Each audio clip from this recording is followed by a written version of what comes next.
just your journey here at Robert Morris throughout your past 3 seasons? It's big time, man. We always want to win, put team first, and you always want to. That's why we put the days in. We're in here every day with each other, 5 hours a day. You're putting it in to get better as a team. But when you see your work pay off and your individual accomplishments and your goals come true, it's really rewarding.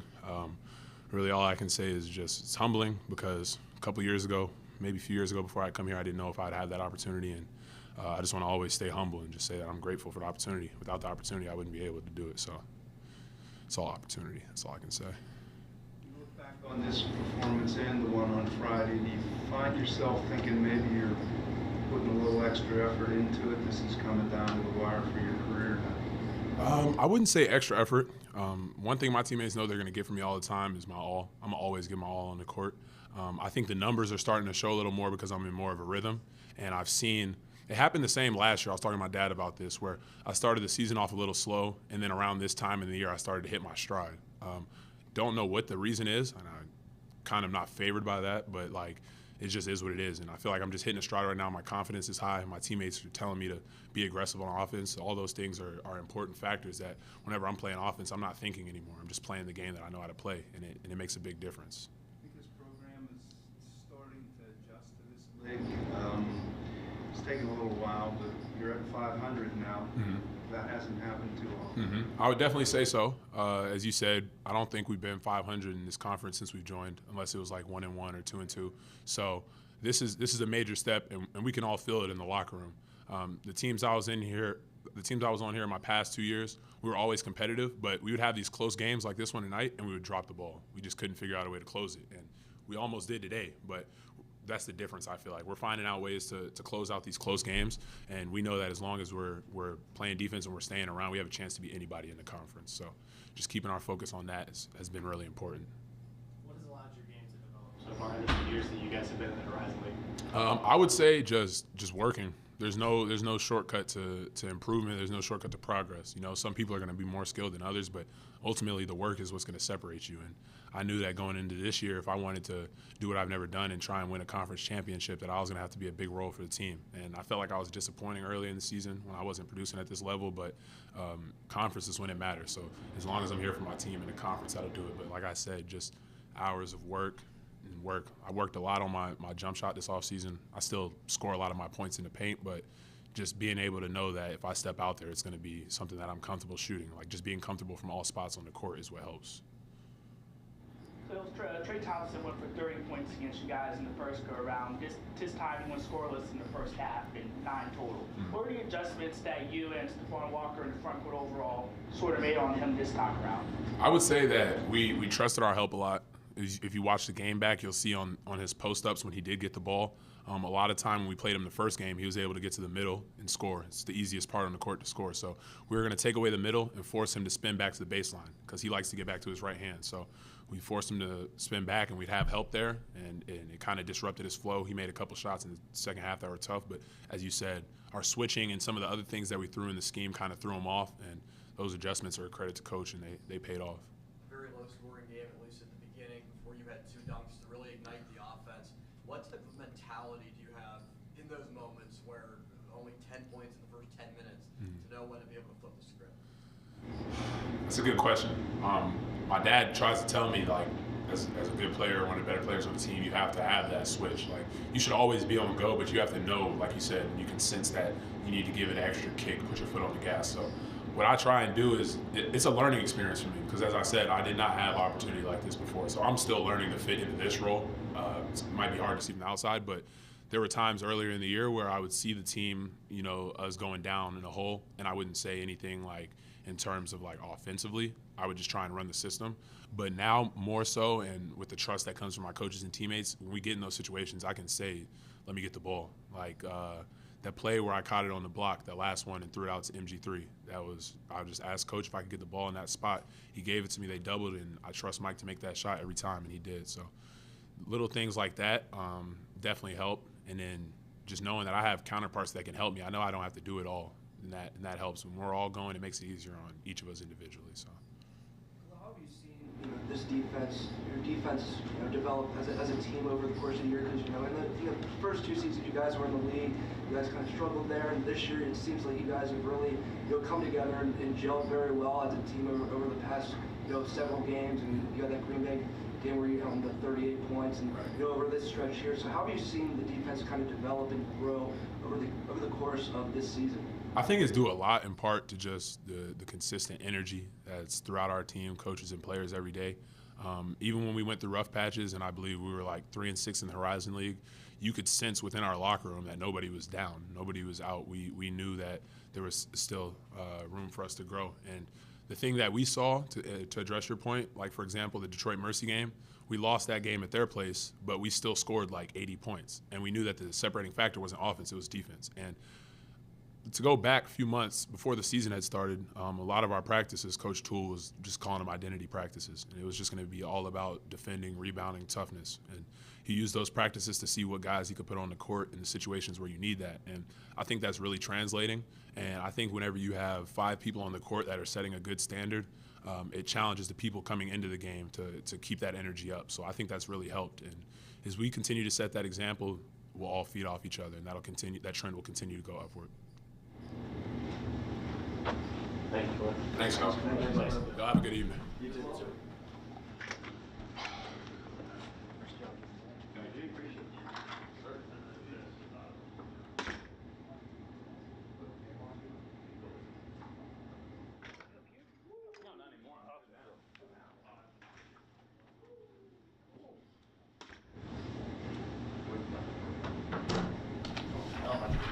Oh, thanks.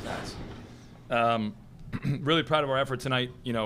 Certainly at times during the course of the game, it wasn't always pretty, but we were able to figure out a way to win the game. Came up with some big stops when we needed. I thought we executed offensively really well in that second half.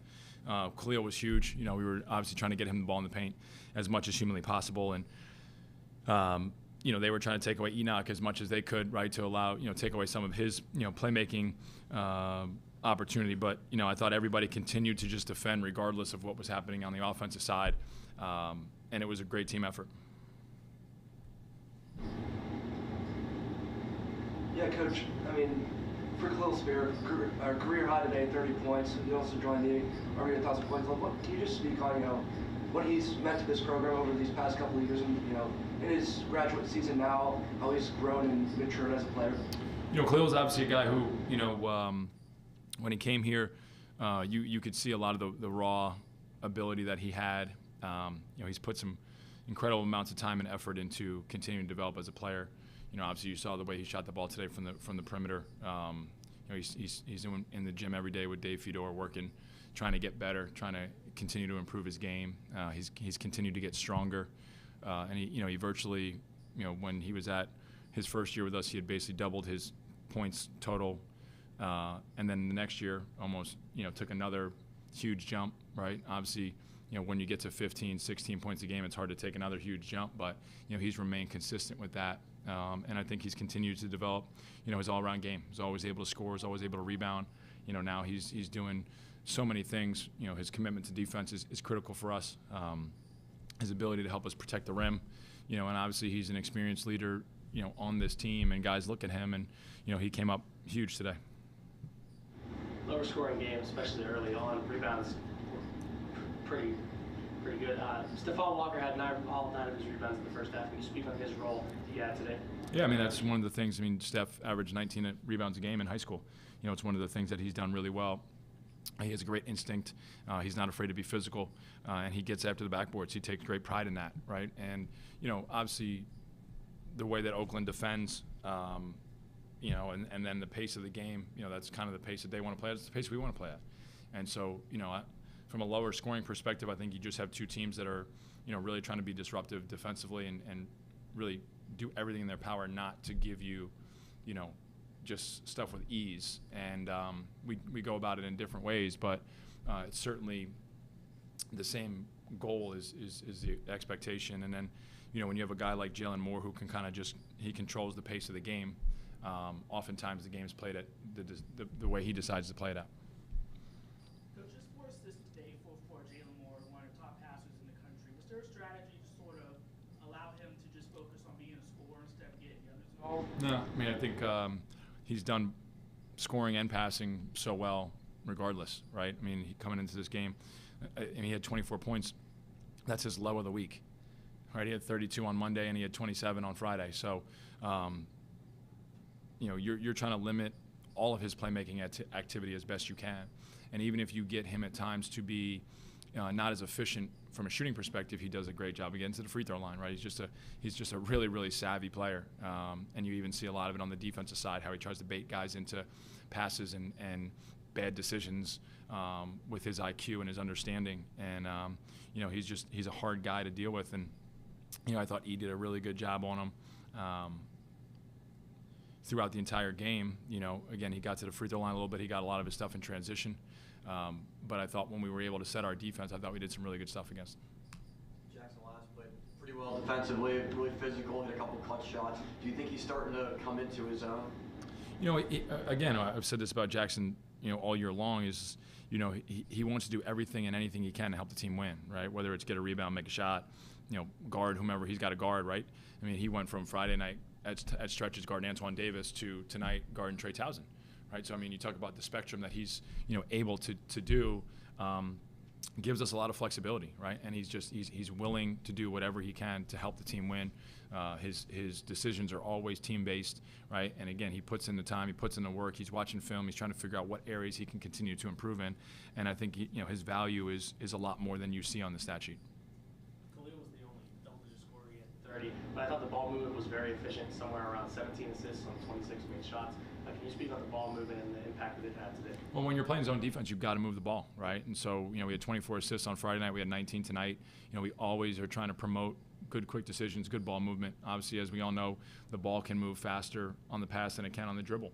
And you got to be able to pick your spots when you're going to take advantage and use your dribble to get into the paint or to attack the rim. But, you know, the ball was really moving in and out of people's hands at a good pace. And I think that when you do that, it puts a lot of pressure on the defense. And, you know, I think you see some of the efficiency there in the second half where we're able to, you know, have a great balance of, again, attacking the rim, but then also being able to make some strategic threes when the opportunity presented itself.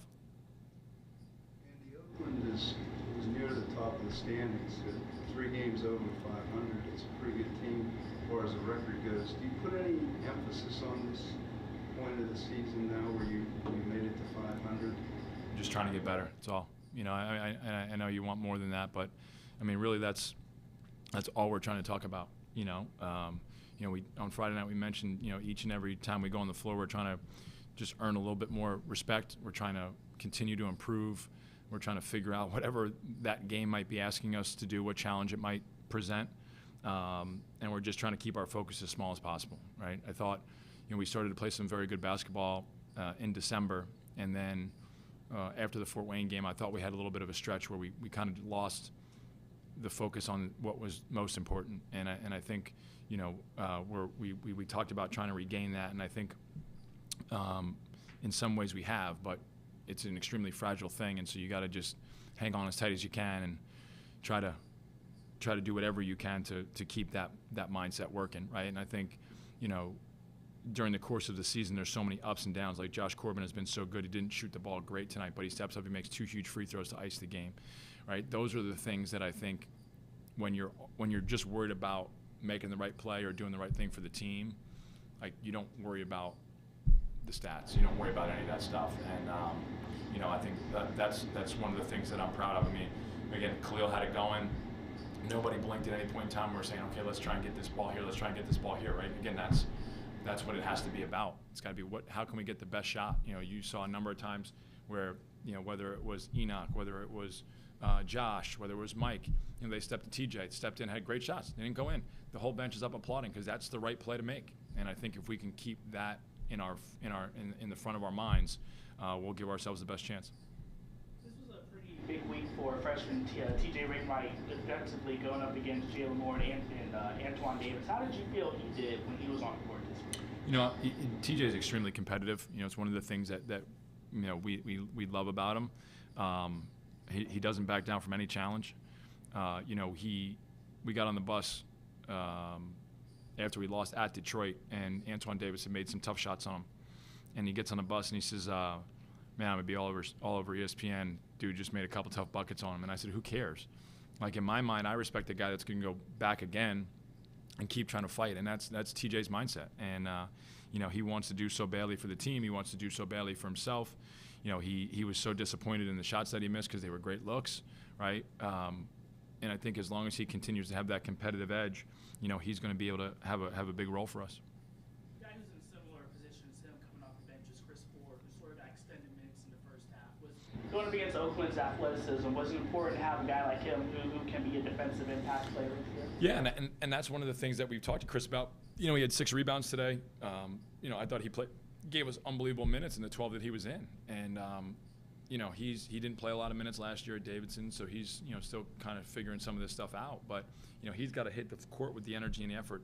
That's got to be so consistent every time. And, you know, when you see that as a coach, it gives you more trust to be able to say, hey, we know this guy's going to go in and compete. He can get an extra minute here, or we can go back to him in a rotation because we know that the level of urgency is going to be where it needs to be at. And you know, I told Chris I thought he did a great job for us today, and I wasn't sure about it this morning at shoot around. I wasn't sure what kind of minutes he was going to give us, and I told him that very politely. You know, and I thought that he responded really well when he got his opportunity tonight. Another strong performance today. I mean, from this charity stripe over these past couple of games. How good does it feel to finally, you know, get over that hump where you guys, you know, struggled earlier on in the season for the charity stripe? You know, finally is like a, you know, like a definitive end, right? You know, we still have more games to play, right? So we're going to go with the reporter's curse on the free throws, Ethan. That's what we're going on. We just got to keep trying to step to the line and be as, you know, solid as we can be from there, because again, that can turn upside down real quick. So, you know, we're going to continue to shoot them in practice. We're going to continue to do different things to try and add some of that game pressure to our shots, and see if we can continue to step up and make them when we need them. You've past a month and a half now, you've had Khalil Spear play at the 5, sort of small ball lineups in closing games. How do you feel about that lineup defensively, and sort of, it might be your best offensive lineup, but there are potential downfalls to it. How do you feel in the closer stretch? Do you just focus on being able to score, or something you have to live with just in case? Well, I think if you look at some of the matchups that we're faced with, there's a lot of teams within the league that are playing perimeter four-man, right? So like Keaton Hervey played 35 minutes basically as their four-man. You look at Fort Wayne, they play Bobby Planutis. You look at you know, Detroit, you know, they're playing guys on the perimeter that are dribble drivers or shot makers. And you know, I think we just have some flexibility there where we can go with Jackson or Chris Ford, you know, kind of as that small ball four to be able to, if we need to switch in certain situations, you know, we trust Jackson and Chris's ability to rebound. So, you know, you might lose a little bit not having Steph in there from a rebounding perspective, but like we know Enoch and Jackson and Chris or Josh can go in there and dig some out, right? And so I think some of it's just based on game situation and personnel that our opponents, you know, are playing. And tonight I thought it was very helpful for us. Thank you, Coach. All right, thank you. Ooh.